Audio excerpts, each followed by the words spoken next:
itu enak Bu, Pak. Enaknya di mana? Ketika anak itu ada problem, dia tidak malu untuk curhat sama ayah atau ibu. Tapi kalau udah nggak ada komunikasi dua arah, ya udah, ketika ada masalah, ini kenapa? Enggak apa-apa. Padahal sakit, kita tahu, paham. Tuh, ya. Komunikasi dua arah, maksudnya komunikasi dua arah. Kalau anaknya cerita, gantian bapak atau ibu juga harus cerita apa kek, ya. Betul. Jadi nanti kalau sudah terbiasa, enak, ya. Itu adalah perkembangan emosi. Kalau yang masih angkanya di bawah 300, berarti belum ada kekompakan dalam mengasuh anak. Makanya disitunya underline. Kalau sudah di atas 300, sudah low performance, itu udah mendekati anak itu jadi mandiri. Gak lagi kita suruh belajar, dia udah tahu apa maksudnya belajar. Apalagi ada yang normal, itu EQ-nya normal. Kalau underline berarti kurang kompaknya antara ayah dan ibu, ya. Tingkat perkembangan psikologis ini yang nomor 3. Ini adalah gabungan daripada IQ dan EQ, ya, secara psikologis. Ya. Ada yang kurang? Ada? Enggak ya? Semoga sih enggak. Ada yang kurang? Ada. Oh, itunya yang nomor 2 yang kurang ya? 100 berapa? Nomor 3. Ya, nomor 3-nya kurang. Itu kan pergabungan dari nomor 1 dan nomor 2. Yang nomor 2-nya berapa? 100 berapa? 264 IQ-nya. Oh, itu yang normal ya. Ya itu ada. Kalau yang nomor 3 itu adalah perkembangan psikologis, itu adalah penggabungan daripada nomor 1 dan nomor 2. Ya. Itu yang tadi saya bilang, secara psikologis itu perkembangannya seiring atau sejalan, itu sudah bagus, sudah normal, rata-rata sudah normal, bagus. Kalau normal itu tadi belajarnya yang memang harus diulang-ulang, anaknya banyak tanya. Bu, kalau anaknya banyak tanya jangan dicuekin Bu ya. Jangan sekali-kali ibu menjawabnya dengan kata-kata atau dengan jawaban yang berbohong. Kalau memang nggak tahu Bu, Pak ya, jangan dibohongin anak. Nanti akan berbalik, anak itu pintar bohong. Iya, serius. Jadi kalau memang nggak tahu, jawab aja nggak tahu. Nanti saya tanya apa, mama tanya sama bu guru ya. Saking keselnya nanyanya dari kemarin itu lagi nggak ada habis-habisnya.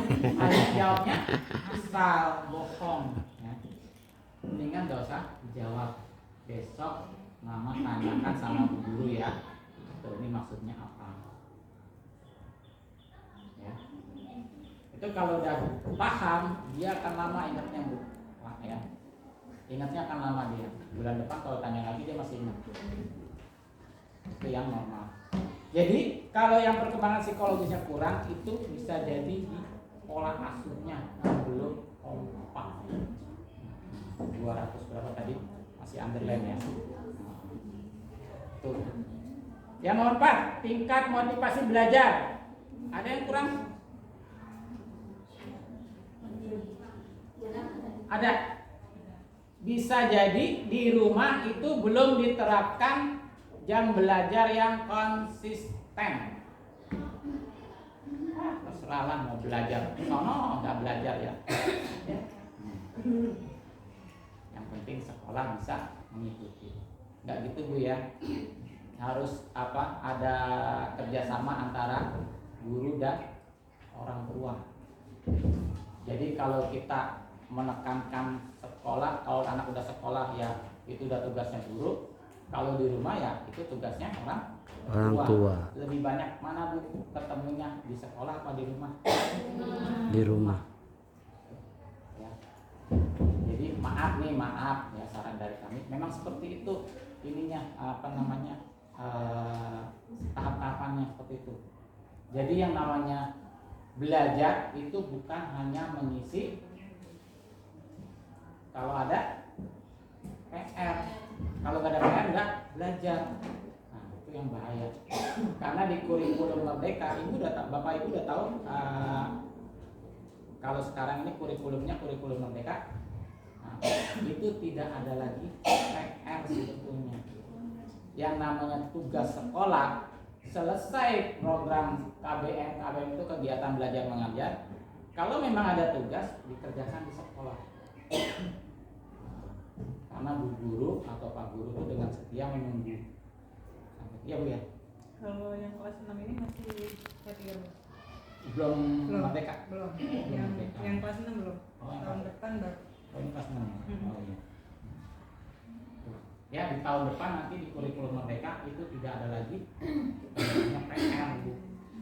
Jadi selama ini yang kita tahu, yang orang tua, orang dewasa tahu, namanya belajar itu apa? Bu, Pak. Isi PR, baca buku, nulis tugas. Nah, itu apa namanya? Belajar. Kalau nggak ada itu semua dari sekolah, ya udah, berarti anak itu nggak belajar. Padahal yang namanya belajar itu cukup duduk, buka buku, baca aja. Dia mau baca atau dia mau mengulang pelajaran sekolah atau melanjutkan pelajaran sekolah, itu udah belajar.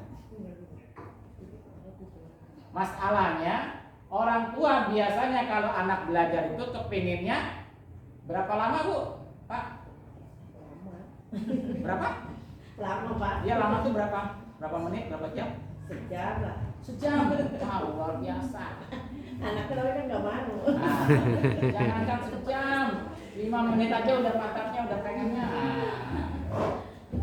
Idealnya kalau belajar itu, kalau baru mau mulai ya, belum ada jam belajar yang konsisten tadi saya bilang tadi, ada yang kurang kan? Ada yang bertanya. Idealnya itu hanya 15 menit. Oh sebentar amat Pak, bukan belajar itu Pak. Kenapa saya katakan 15 menit? Anak ibu bisa duduk selama 15 menit di meja belajar, itu udah luar biasa efeknya. Ya. Kalau udah kelas 6 belajarnya masih didampingin apa enggak? Di los aja. Nah itu pengawasannya. Kalau di sekolah bu gurunya suka ditinggal-tinggal nggak kelasnya? Ditungguin Bu, ditungguin. Nah ini makanya ada meja di sini nih buat guru ditungguin. Di sekolah tuh belajar efektifnya berapa jam? 4 jam, 3 jam, 4 jam ditungguin. Masa 5 menit kita di rumah nggak mau nungguin? Coba kalau saya bilang sih mindset, pola pikirnya dirubah seperti itu. Kenapa Pak 5 menit? Saya katakan 5 menit ya. Berapa? 15 menit. Itu efeknya akan luar biasa. Ketika dia sudah betah duduk 15 menit, dia sudah mau buka buku, sudah mau baca buku, itu nggak kerasa Bu, yang namanya 1 jam, 2 jam itu nggak perlu disuruh. Nanti jenjang berikutnya nih, dari kelas 6 tuh kelas berapa? Kelas 7 ya. Itu ibu nggak lagi tuh yang namanya leher keluar tuh, ayo belajar. Nggak ada lagi. Main terus, HP aja diliatin. Bu, kita tidak bisa memungkiri ya, kondisinya memang sekarang ini dunia teknologi ya. Memang kita harus terima. Ya. Boleh main HP, dikasih waktu Bu. Nah, kasih waktu. Beda lagi kalau yang anaknya udah bukan pinjam lagi statusnya, memang dia punya HP, dia sengaja dibeliin. Kalau nggak dibeliin, nangis, nggak mau belajar. Sudah dibeliin tetap aja nggak mau belajar. Dikasih waktu, berapa lama main HP sih? 1 jam. Pernah dengar orang main HP matanya sampai, nah, tangannya sampai kaku sakitnya. Itu luar biasa HP itu ya. HP itu luar biasa. Sinyalnya itu sangat-sangat merusak penglihatan. Kasih waktu 1 jam. Setelah 1 jam diambil, ditahan. Jedanya berapa jam? 4 jam. Setelah 4 jam boleh main HP lagi. nggak apa-apa. Wah nangis Pak, wajar. Kalau Bapak Ibu nih ingin belajar sesuatu, pengen langsung bisa atau ada proses? Ada proses. Pertama melakukan langsung bisa? Enggak, wajar baru memulai. Ditahan lu HP-nya. Nangis Pak, biarin. Ngamuk, biarin.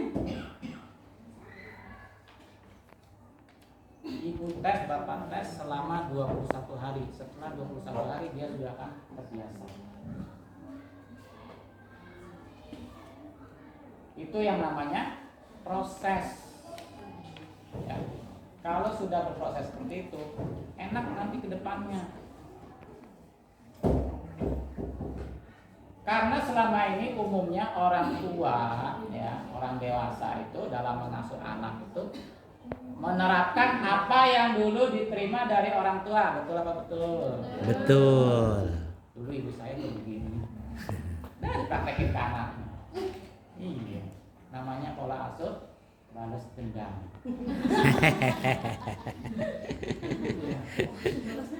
Iya. Apa yang dulu kita terima dari orang tua, kita praktekin sama anak. Apa bukan balas dendam namanya? Balas dendam. Balas dendam. Oh. Tanpa tak terasa. Iya.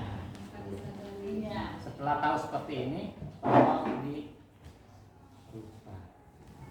Kalau memang belum punya jam belajar yang konsisten, mulai hari ini atau mulai besok setelah KBM itu diterapkan. Jam berapa sih idealnya kalau orang belajar itu? Jam 4 sore sampai jam 8 malam. Ibu pilih, Bapak pilih jam berapa? Bukan habis maghrib, bukan habis isya. Jam berapa? Nah, karena maghrib isya bisa geser, bisa naik turun. Jam 5, aduh jangan deh, itu lagi seru-serunya drama. Nah, itu. Setengah tujuh kan kamu ngaji. Nah, ya udah jam 7 aja. Rutin ya. Jam 7 besok jam 7. Coba pertama kali dicoba itu duduk 5 menit. Betah enggak? Lukman, main yuk. Udah. Mulai dah. Nah, mulai tuh kacau. Kalau hari ini 3 hari udah betah duduk 5 menit, ditambah hari keempatnya itu 7 menit atau 10 menit. Tambah. Kalau sudah betah 10 menit, pokoknya targetnya 15 menit. Kalau sudah betah 15 menit, nggak terasa dia belajar tuh bisa 1 jam, 2 jam. Kamu nggak main deh, malah terbalik nanyain nanti orang tuanya.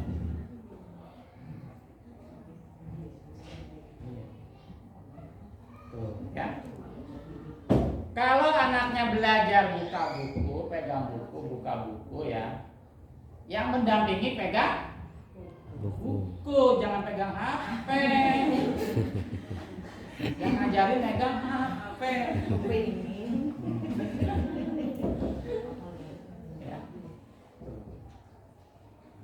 Ya, Bu ya. Itu adalah motivasi belajar yang kurang. Kalau yang sedang mau diterapkan seperti itu silakan, mau dipertahankan juga boleh. Itu kembali ke orang tua masing-masing. Karena ini usia jenjang pendidikan yang paling rawan nih, kelas 5, kelas 6 ini rawan. Ya. Karena apa? Nanti kelas 7 udah kenal yang namanya lawan jenis. Itu lebih ribet lagi. Dari sekarang kita udah komunikasinya nggak lancar, nggak apa istilahnya, nggak terjalin komunikasi yang enak di keluarga. Bawaannya kalau udah kelas 7, 8, 9 pulang itu udah kusut, ditanya tuh diem pasti, nggak mau jawab. Apa istilahnya? Suka-suka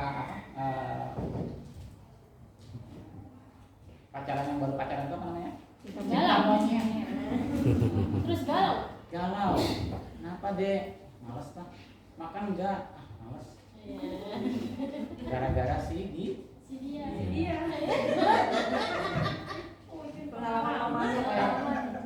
Bu, SOP-nya seperti itu. Pelajaran saya di sini seperti itu. Saya terapkan dengan aktualnya dan memang rata-rata seperti itu. Ini lagi rawan-rawannya Bu. Nanti kalau udah kelas 7 ya Mak ya, itu udah makin berat tugas orang tua. Iya. Banyak kan kejadian nggak perlu disembunyiin nah. Nah, coba masih SMP kelas 7 kelas 8 yang laki-laki udah pandai bawa cewek. bawa cewek, baru bisa naik motor udah bonceng-boncengin. Nah itu baru pengalaman pribadi. Itu baru pengalaman pribadi Bu. Ya, seperti itu ya. Jadi dari sekarang kalau motivasi belajarnya kurang atau sedang, ibu belum menerapkan belum menerapkan jam belajar yang konsisten, silakan diterapkan agar nanti anak menjadi paham kapan waktunya boncengin cewek, ya kan? Kapan waktunya belajar. Yang namanya belajar itu bukan cuma isi PR, ya, seperti itu. Itu tadi jam itu aja Pak ya, jam 4 dan jam 4 jam sampai jam 8. jam Bapak 8. pilih. Bukannya belajar dari jam 4 sampai jam 8 bukan ya, mabok. Jadi pilih antara jam 4 atau jam Sampai jam 8 atau bukan sampai atau jam ya. Jam 4 sampai jam 8. 4 sampai Pilih jam 8. Jam berapa yang enak nih? Ya kan?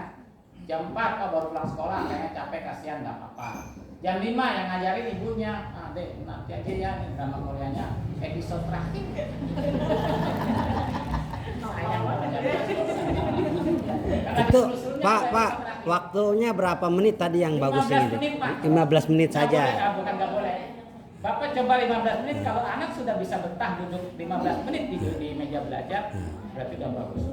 Tinggal nanti setelah 15 menit, ayo dia mau baca atau mau isi PR mau apa?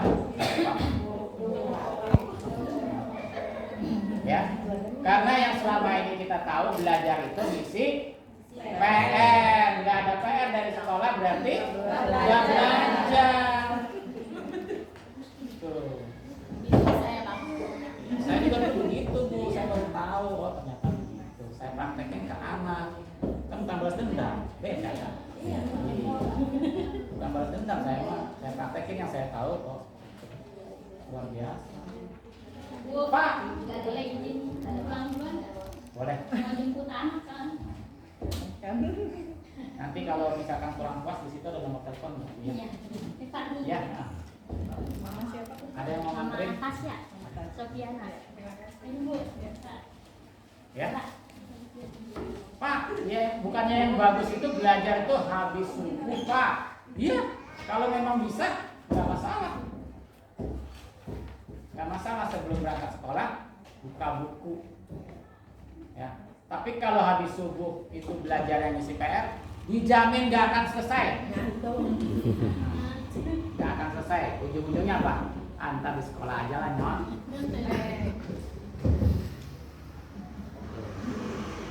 Pak, bukannya bagusnya setelah jam sepertiga apa? Di sepertiga malam itu anak dibangunkan belajar. Kalau memang mampu kenapa enggak? Tapi idealnya dari psikologi ya, itu jam 4 sore sampai jam 8. Pilih bukan habis maghrib, bukan habis isya, tapi jamnya dipilih. Biar nanti efeknya ketika ada